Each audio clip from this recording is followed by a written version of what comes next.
जगह मोहतरम मोर बाजार के गुजारिश करते अची स्टेज के संगत कराएं मोहतरम मोर बाजार सबका पहले एसन और ये सेक्रेटरी के चेयरमैन आए होंगे पूरी टीम जो थोड़ा तो यहाँ अड़े माहौल में एक धारी आबादकारी खिलाफ एक अड़ी शानदार बेहतरीन रैली कढी ॾाढनि चंडनि सां हैदराबाद जे अंदरि लतीफ़ साईं चयो आहे पुॾंदे कूड़नि के हथ विझनि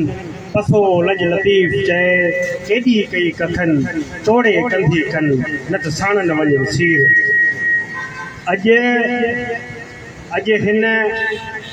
शहर सां लतीफ़ साईं जे हिन बैत सां ऐं हिननि दोस्तनि खे भेटा थो ॾियां ऐं मूंखे ॿियो असांजो सीनियर अॻवान रहनुमा जिस्कमारी सॼो हुनजो साईं नाल हिते मौजूदु आहे ऐं ॿिया बि दोस्त हुनखे भेटा थो ॾियां लतीफ़ साईं चयो आहे उॾंदे कूड़नि खे के हथ विझनि लतीफ़ जो फ़िक्र आहे जेको दरिया जे विच में ये पुॾी रहियो हुजे को माण्हू क़िस्मत वारो हुजे जिनजो कपर ताईं हथु पहुचे थो पर उन में वफ़ा ऐं हुनजी जेका अज़मत जो ॿुधाए थो लतीफ़ साईं जेका हिननि कारकुननि में उहा GSM जे हर फ़र्द में जेका मौजूदु आहे चए थो उॾंदे कूड़नि के हथ विझनि पसो लज लतीफ़ चए केॾी कई कखनि चए थो कपर ताईं उन माण्हू खे हथु पहुचंदो आहे जेके छबर में जेके कपर ते जेका छबर आहे उन में हथु पइजी वञे उन जी अज़मत इहा आहे या त उहा माण्हू खे कंधी ते करे छॾे या त पाण बि हुन सां गॾु सीर में लुड़ी वेंदी आहे उहे कारकुन उहा जिस्तजू उहा वफ़ा उहा जेकर कंहिं में आहे उहा GSM जे हिन कारे झंडे वारे दोस्तनि में जेके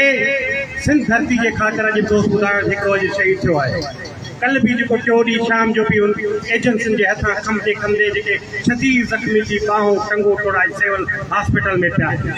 उन सां गॾोगॾु कल बिलावल काका जो मारियो हुयो जिन जी वरसी हुई जे गोलियूं खाधो सीने में खारनि खां हीअ हिकिड़ी तारीख़ आहे हिन तारीख़ में अरगून आया तुरखान आया कई बंगाली बिरनी आया पर सिंधी क़ौम खे न झुकाए सघिया न ख़तमु करे सघिया इहा हिन स्टेज जी साज़िश आहे त सिंधी माण्हुनि खे अक़लियत में तब्दील करे हुनखे ख़तमु करे छॾियूं हुनजी तारीख़ खे हुनजी ॿोली खे उन खे ख़तमु करे छॾियूं जीअं हुनजी ॿोली ॻाल्हाइण वारो केरु हुजे केरु लतीफ़ पढ़ण वारो न हुजे केरु सचल पढ़ण वारो न हुजे केरु अयाज़ खे पढ़ण वारो न हुजे इहा हुनजी भुल आहे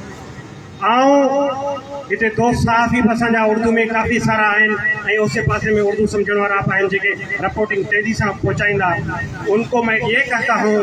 कि ये धरती हमारी धरती है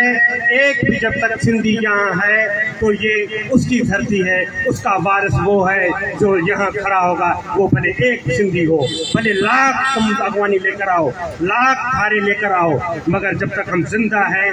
आखिरी दम तक लड़ेंगे आखिरी दम तक ये कहेंगे कि ये धरती हमारी है ये खालिद मकबूल सिद्दीकी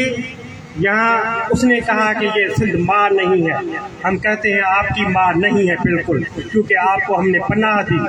आपको हमने यहाँ भूखे नंगे वहाँ आए आपको हमने यहाँ शेल्टर दिया आपको रोजगार दिया उसकी गवाही हम नहीं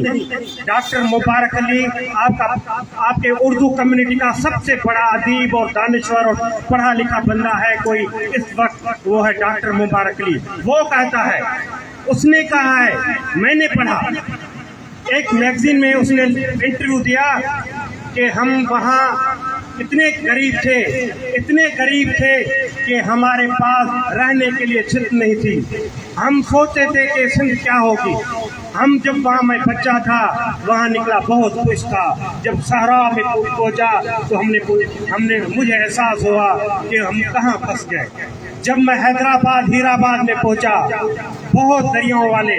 बहुत दरों वाले बड़े बड़े ऊंची छतों वाले घर देखे तो मैंने सोचा मैं तो सिंध में नहीं मैं तो जन्नत में पहुंच गया जिसका हमें ये मौलाना और ये मुफ्ती बताते थे कि सिंध कैसी होगी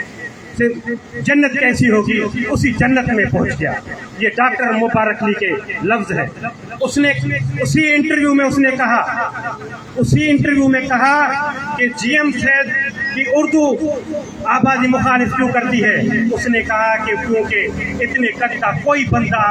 बड़ा नहीं जो GM सर का मुकाबला कर सके, इसलिए उसको छोटा करके उसको अपनी बराबरी में खड़ा करना चाहते हैं, मगर ये उनकी भूल। ये डॉक्टर मुबारक अली ने कहा। ये डॉक्टर मुबारक अली उर्दू आबादी का सबसे बड़ा कोई अदीब और मौक़िफ़ है तो वो डॉक्टर मुबारक अली है। उसकी ये असलियत उसने बताई जो मैं आपको बता रहा हूँ दोस्तों। और कुछ साल पहले PTM के नूरुल हक तरीन ने उसने तकरीर में कहा कि पहले जो कराची की चाबियां थी वो MQ के पास थी, अब वो कराची की चाबियां जो हैं वो पश्तूनों के पास हैं। ये भी उनकी भूल है। सिंध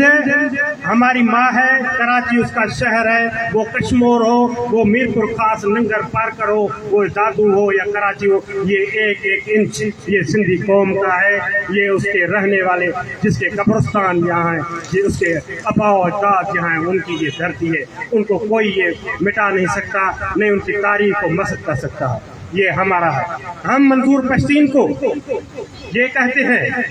कि आपने कहा था कि हम मजलूम हैं, हमारे खिलाफ GS वाले ना आवाज उठाएं, हमको निकालने की बात ना करें, क्योंकि हम यहाँ मेहमान हैं। हम ये मानते हैं कि ये धरती सिंधियों की धरती है, मगर आपने ये उसकी मज़म्मत नहीं की। नूरुल जो तरीन के इस बयान की आपके साथ हमने बड़ी बड़ी मुस्लिम पर्सन की रैलियों में शिरकत की, मगर आपसे ये जब मुतालबा रखा तो आपने उस मुतालबे से को बयान उसके खिलाफ बयान देने से इनकार किया और आपने रैली से अपने बंदों को भी रोक दिया, वो नहीं आए। हम मजम्मत करते हैं आपके इस बयान की और हम आपको मजलूमों का लीडर समझते हैं, मगर आपको ये मुतालबा भी करते हैं आप उसकी मजम्मत करें। असां अॼु हिन प्रेस क्लब जे साम्हूं बीठा आहियूं। हिन प्रेस क्लब जे अॻियां GS तहरीक जा दोस्त जेके ॻाढ़नि झंडनि सां जिते हिन हैदराबाद में नारा हणंदा हिते पहुता आहिनि त धरती असांजी आहे ऐं ही धारिया जेके फिल फोर कढियो वञो ऐं असां सुप्रीम कोर्ट खे अर्ज़ु था करियूं तो इम्प्लीमेशन करे पंहिंजे इन फैसले जी जेका अॼु उहा जिन जी डेट ख़तम थी चुकी आहे। ईअं न थियणु खपे जी पहिरियां में चीफ जस्टिस जेको पैसा वठी पंहिंजे बयान पंहिंजे आर्डर के खिलाफ पंहिंजे पैसा वठी उनके जेको लीगलाइज करे छॾियो। असां अहिड़ो को बि अमल हाणे थियण न ॾींदासीं। जेकर अहिड़ो को थियो त पोइ असां अदालतनि जे अॻियां बि हूंदासीं, हुन जे खिलाफ़ बि धरना हणंदासीं। पोइ तौहीन हुजे, पोइ कुझु बि हुजे, पोइ असां कॉन्स्टिट्यूशन हुजे, ही सुप्रीम कोर्ट हुजे, ही हाई कोर्ट हुजे, हुन जे खिलाफ़ असां रोडनि ते हूंदासीं। ऐं पंहिंजा ही लफ़्ज़ वठी लतीफ़ साईं जे शहर सां पंहिंजी जॻह वठंदुसि। लतीफ़ चयो सजड़िया शराबनि जूं को पचारूं कनि, सजड़िया शराबनि जूं को पचारूं कनि। असां अॼु ही शहर जेको आहे हिन दोस्तनि जे लाइ जेके हिकिड़ा आहिनि वॾियूं गाड़ूं हूंदा आहिनि चवंदा असां हीअं करे सघंदासीं, हिन लाइ पट था करे अचो सॼी जान खे। पर लतीफ़ चए थो सजड़िया शराबनि जूं को पचारूं कनि, जॾहिं कात कलालनि कढिया मोटियो था वञनि, पिकूं सेठ सर जिन जा सट में। उहे ई हिते आहिनि जेके हेठे तबिके सां ऐं जेके पंहिंजे सर जी परवाह न आहे, पंहिंजे खॾनि जी परवाह न आहे, पंहिंजे जेलनि जी परवाह न आहे, पर पंहिंजी धरती लाइ बीठा आहिनि। हीउ शहर लतीफ़ साईं उन्हनि लाइ चयो आहे। महिरबानी।